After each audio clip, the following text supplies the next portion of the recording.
হবু স্বামী শব্দটা শুনে মেঘ বেশ অবাক হয়।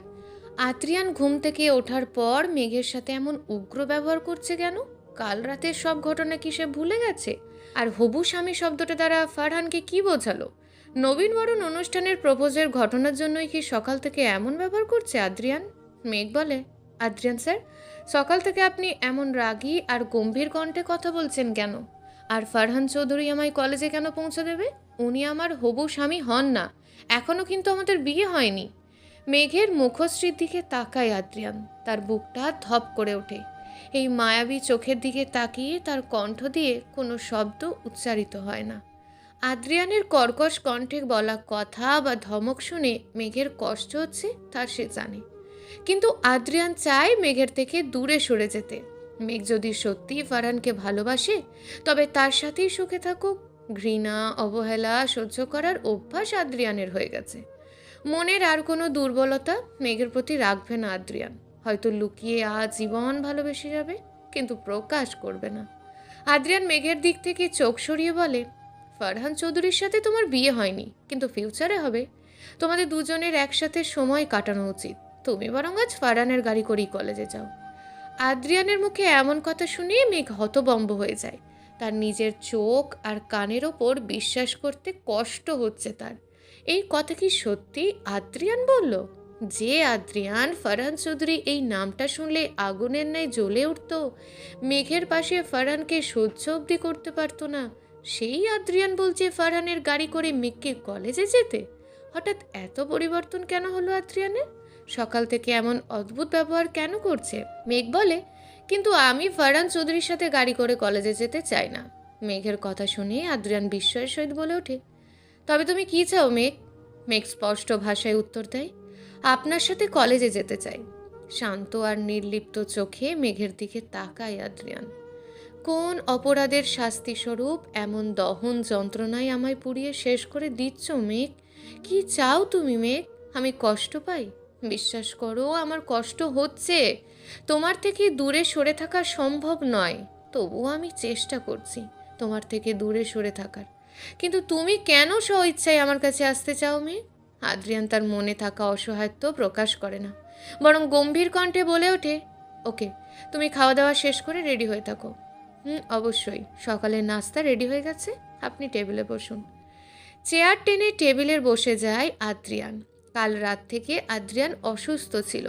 শরীর থেকে অতিরিক্ত রক্তক্ষরণে শরীর ভীষণ দুর্বল হয়ে যায়। তাই আদ্রিয়ানের জন্য মেঘ চিকেন স্যুপ আর হালকা নাস্তা রেডি করছে।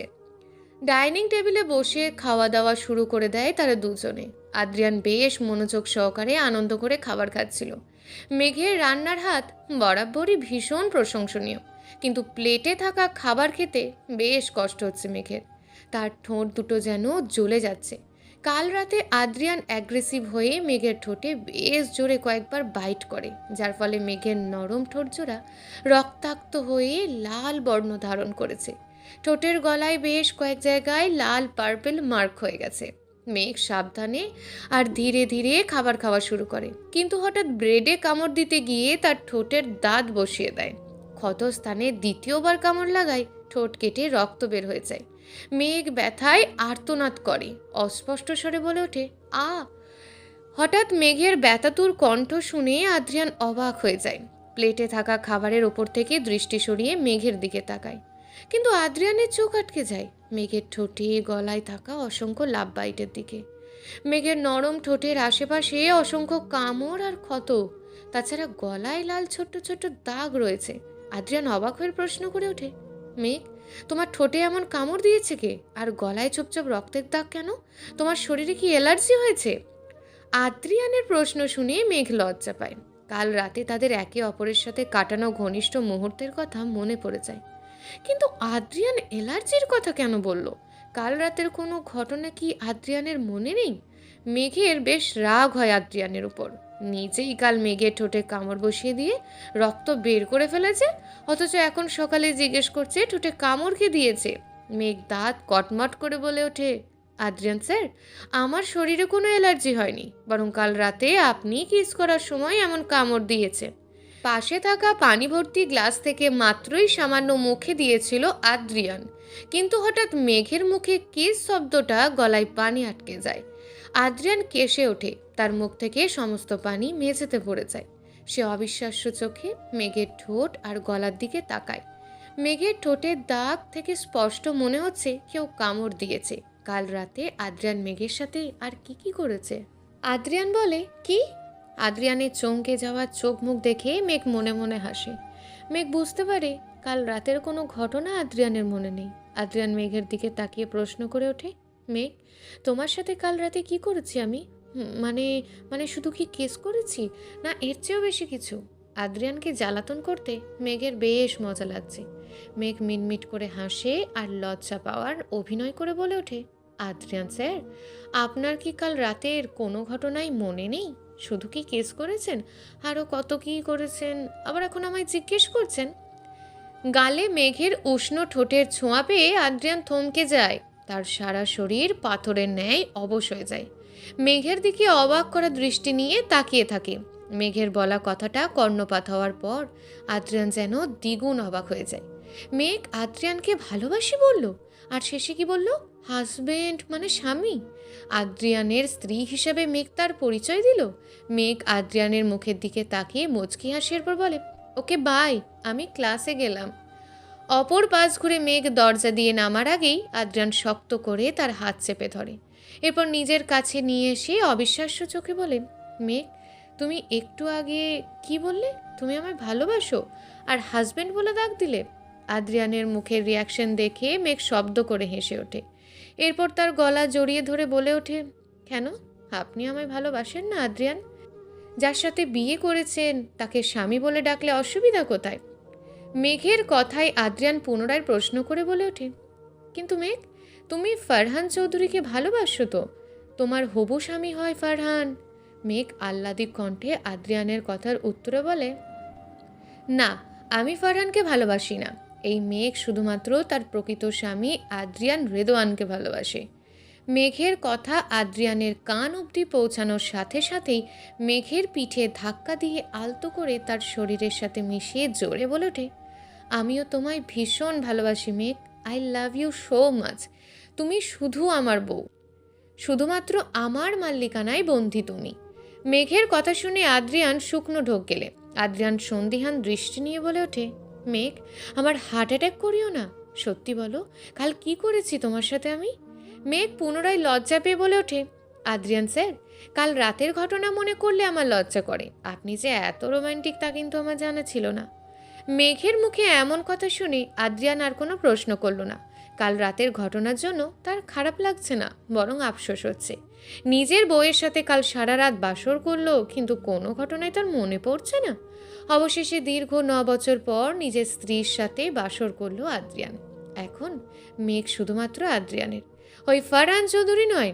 আদ্রিয়ানের মুখে বিজয়ের হাসি ফুটে ওঠে, কিন্তু তা মেঘের নজরে আসার আগেই লুকিয়ে ফেলে। মেঘ অপর পাশে টেবিলে বসে খাবার খাচ্ছে আর মিটমিট করে আদ্রিয়ানের দিকে তাকিয়ে হাসছে। তারা মনে মনে দুজনে অনেক খুশি, কিন্তু কেউ প্রকাশ করে না।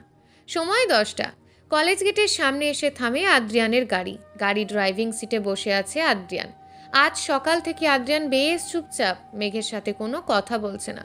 সমগ্র রাস্তায় ড্রাইভ করার সময় একবার ফিরে অবধি তাকায়নি মেঘের দিকে। আদ্রিয়ান বলে, মেঘ, আমরা কলেজে পৌঁছে গেছি, গাড়ি থেকে নেমে দাঁড়াও। গাড়ির দরজা খুলে বের হয়ে যাওয়ার উদ্দেশ্যে পা বাড়ায় মেঘ, কিন্তু হঠাৎ করে থেমে যায়। অপর পাশে ঘুরে আদ্রিয়ানের দিকে তাকিয়ে তার শার্টের কলার শক্ত করে চেপে ধরে নিজের কাছে নিয়ে আসে। মেঘের এমন কাণ্ডে আদ্রিয়ান অবাক হয়ে যায়। সে ভুরু কুঁচকে মেঘের দিকে তাকায়। মেঘ আদ্রিয়ানকে নিজের আর একটু কাছে নিয়ে এসে তার মুখ এগিয়ে নিয়ে যায় আদ্রিয়ানের গালে। এরপর সেখানে আলতো করে ঠোঁট ছুঁয়ে দিয়ে শব্দ করে চুমু খায় আর বলে, I love you doctor Adrian Redwan, my sweet husband. শক্ত করে একে অপরকে জড়িয়ে ধরে তারা দুজন।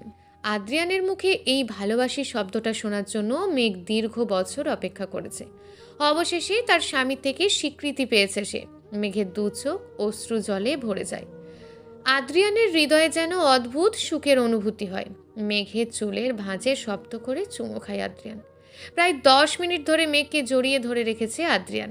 হঠাৎ কলেজে ঘন্টার শব্দ শুনেই মেঘের ক্লাসে যাওয়ার কথা মনে পড়ে।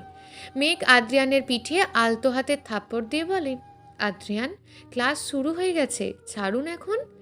মেঘের কথা যেন আদ্রিয়ান কানেই তুলল না। সে জেদ দেখিয়ে বলে, না, ছাড়বো না, আজ সারাদিন তোমায় জড়িয়ে ধরে রাখবো মেঘ। মেঘ বুঝল আদ্রিয়ান আজ তাকে আর ছাড়বে না। যদিও মেঘেরও ইচ্ছা করছে আদ্রিয়ানকে জড়িয়ে ধরে থাকতে, কিন্তু তার ক্লাস।